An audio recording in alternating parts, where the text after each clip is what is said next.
Hey friends, happy Sunday. Today is Sunday, September 13th, and I'm excited to come to you because we kind of left you on a cliffhanger last week.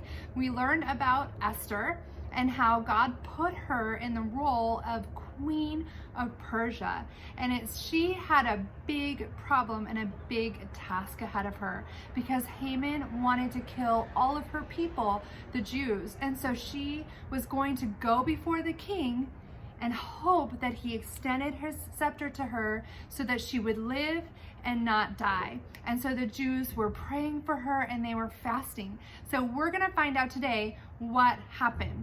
If you wanna follow along, you can look in the book of Esther. Again, Esther is in the Old Testament. If you find Psalms, right in the center of the Old Testament, you just go 2 books back. Psalms, then go back to Job, then go back to Esther, chapter 5 through 7. So if you remember, the Jews were in Persia and they were in trouble. Haman, an enemy of the Jews, was plotting to kill all of them. And Esther was queen, and she was also a Jew. She was going to try to help them. Esther, her cousin Mordecai, and the Jewish people fasted for 3 days. If you remember, that means they took no food and they prayed to God. On the 3rd day, Esther went before the king. The king was sitting on his throne and he saw Esther and he held out his golden scepter. Esther walked towards him and touched the tip of the scepter. This means that he was allowing her to come in and she wasn't gonna die. But she still had a big request to make.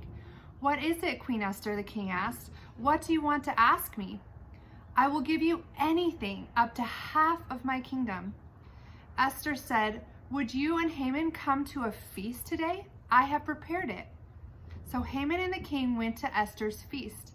As they sat after eating, the king said, "What do you want, Queen Esther? I will give you anything, up to half of my kingdom." "Please come to my feast tomorrow, both you and Haman," Esther said. The king agreed. That night, Haman went home and had gallows. Gallows are like, they're for killing somebody, for hanging them, where he would hang Mordecai. See, Haman hated Esther's cousin Mordecai.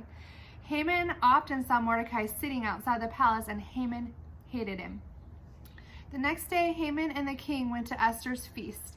As they sat after eating, the king said, "What do you want, Queen Esther? I will give you anything, up to half of my kingdom." Esther spoke up. "There is a plan to kill me and my people." The king replied, "Who is responsible for this plan?" "This evil enemy, Haman," Esther said. The king was angry. He ordered for Haman to be hanged on the gallows he had built to kill Mordecai. Haman was hanged, and the king was not angry anymore. He made a law to keep the Jewish people safe from their enemies. You see, God was in control over Haman's evil plot and plan to destroy the Jews. Like Haman, Satan wants to destroy believers, and Satan thought he had won when Jesus died on the cross. But God raised Jesus from the dead and defeated Satan once and for all. This is amazing news. So I want to remind you guys of our memory verse. Again, it is Lamentations chapter 3, verses 22 through 23. "Because of the Lord's great love, we are not consumed, for his compassions never fail. They are new every morning. Great is your faithfulness." Lamentations 3, 22 through 23.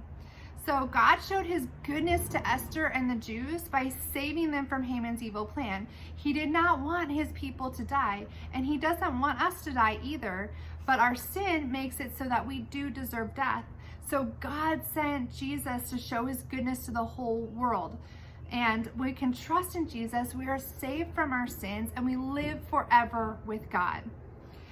I want to do a little craft. So I want you guys to grab out a piece of paper. I picked a yellow one. We're gonna make a scepter, and then I drew jewels all over it. I drew it all over my scepter. And then what I'm gonna do is I'm gonna start on one corner and I'm gonna roll in. I'm gonna roll it in. And so when we're all done, we'll have an interesting design because I have all the jewels, and we're just gonna tape this one corner.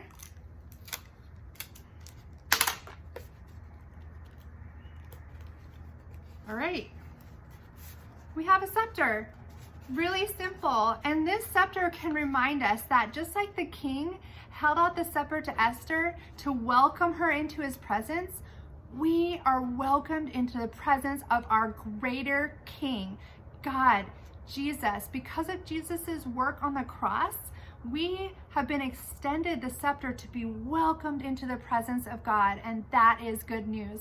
So I hope you make the scepter. I hope you remember that you are welcomed into the presence of God, that God saves us from our sin through Jesus, just like Esther was saved by the extending of the scepter from the king.